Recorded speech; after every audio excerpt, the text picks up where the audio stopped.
الحمد لله وحده والصلاة والسلام على من لا نبي بعده. قدرمندو یو ورور پوښتنه کړې ده چې که څوک په خوله باندې طلاق ووایي، خپلې مېرمنې ته طلاق واچوي، خو په زړه کې یې اراده نه وي، په زړه کې یې طلاق نه وي چې خپله مېرمنه طلاقه کړي، نو په دې صورت کې طلاق واقع کیږي که نه؟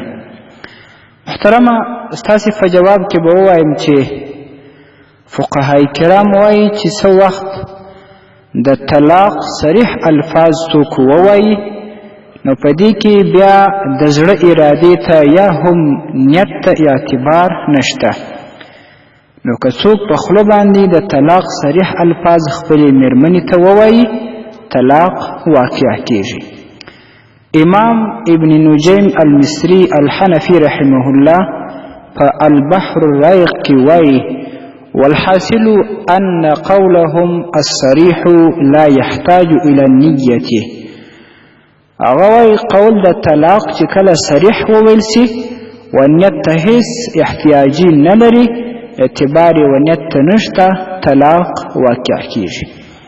البحر الرایق دریم جلد صفحه 450، الفتاوى الهندیه اول جلد صفحه 353، رد المحتار دویم جلد صفحه 466. السلام علیکم ورحمة الله وبرکاته.